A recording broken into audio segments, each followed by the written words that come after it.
Right, look, the only way to sort of talk about Premier League survivors is to have a look at the table. So let's do that right now. I want to sort of go into the minds of what players and managers think about over a football weekend. If you're at home and you open up the papers and you're one of those teams, are you thinking that they're all in relegation danger? Are you thinking any of them are gone already and it's all over for them? Give us your thoughts. I'm thinking Huddersfield are gone. Yeah, if you're a manager or a player, you're looking at that table and thinking, well, Huddersfield, they need a miracle, don't they? Did fantastic to get up, but this year, unfortunately, it's been difficult, and they're too far adrift. I can't see any way they can survive. So there's one gone already. Fulham have got it all on, but it's not impossible for Fulham. But they're in a very, very bad position. But you wouldn't say it's absolutely impossible. And from there upwards, they're all in it. They're all in it. From Brighton, Chrissy will be looking at that and think, OK, they're in 27 points. They're in the best position of the teams that are in it, but they certainly don't. Will they feel like they're in it, Brighton? Yeah, of course. Chrissy Houghton tonight, he'll be looking at that table. Really? He'll be looking at this Cardiff result and thinking... 5 points. It's nothing. Separating Cardiff and nothing Brighton. At all. And what do you want? Do you want your manager to be coming in saying, lads, look, we're fine, at 27 and 22, there's a good gap there, we'll be OK, just keep working? Or do you want your manager coming in saying, that isn't good enough, guys, we're going to go down unless you turn it on? I think the latter one. Right. I think that probably happened with Cardiff a little bit, where they had a run of home games where they won 4 out of 5 and they kind of jumped out of the bottom 3, and then for the next maybe 4 or 5 games it was almost let's go out and not get beaten, and they went quite negative and obviously found themselves back in the bottom 3. So I think obviously you have to be wary of the teams below you. I think Chris Hughton's come out kind of saying that, we're not in a bad position, but you look at the likes of Southampton, Newcastle, Burnley, all kind of picking up results now. So Brighton have to be very wary of the teams below as well. So I think it's definitely about being aware of that and just trying to pick up as many points as possible. I think if you look at what Ralph Hasenhüttl has done at Southampton, you want that, come in, change the philosophy, change the style of play, more intense. He's getting the best out of all the players. And even you look at Newcastle, they don't concede a ton of goals. Burnley, defensively, they've improved dramatically since Tom Heaton has been in there as well. So it's going to be interesting to see what happens. But I think everybody's in it from Brighton down. Obviously, I think Fulham, that goal difference makes it so difficult for them as well. They look like they're not out, but they're on the way, without question. Huddersfield are gone already.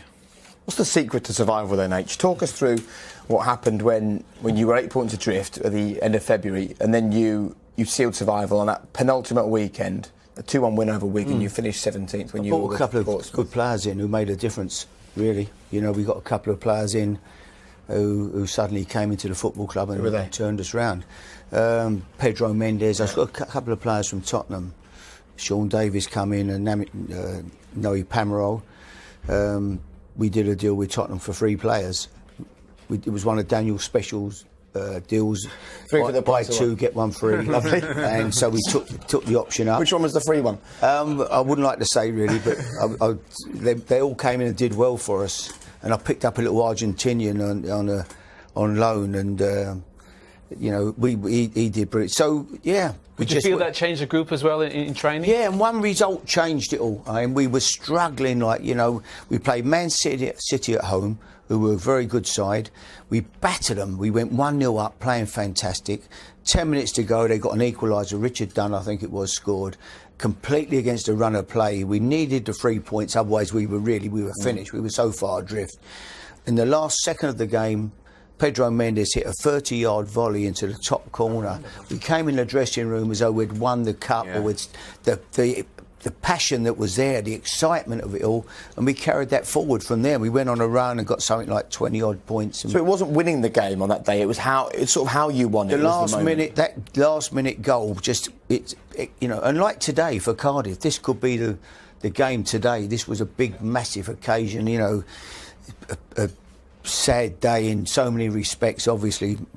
For them to come out and perform like that when they're in the public eye today, everybody's watched the game, it's on TV. They've turned in a wonderful performance today under pressure, and that's going to give them real lift. And without being modest and saying that you didn't really do anything, it was all the players, what did you do after that win where you thought, right, that was an amazing way to win that game, I now need as a manager to capitalise on this and make sure this gets carried forwards into the next few games? Well, you kept drumming it into them and talking about how, what we've done today, what we did on that day, how good, what a performance, the courage we played with, the enthusiasm, everything that we showed that day. We've got to carry. If we can do that every week, we've got a chance.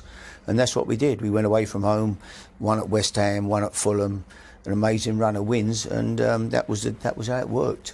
And it was in 2007 when you were injured, actually, if I remember rightly, and you were in a West Ham side that was struggling but stayed up. And then a few years later, 2011, you were in a West Ham side that went down when you weren't injured. I'm not saying that's anything. Nothing to do with it. Nothing to do with it. I see where you're going. But what was the difference between those 2 seasons? Did you pick up on anything you thought, Yeah, probably me not playing in 2007. Don't say it. But no, I think the 2007 recovery, it was one game, like Harry said. I think we played Spurs, at home and lost, I think it was 4-3 in the last minute, and it was one of those games that just really demoralised everyone. Game, wasn't it? Yeah, and you could see the look on the lads' faces. They were really dejected. I think even at that point we thought, there's no coming back from this. And I think we played Blackburn away, and we got a win there, and that was the game that turned everything. I think Carlos Tevez scored an iffy goal which wasn't over the line, but the linesman kind of give it, and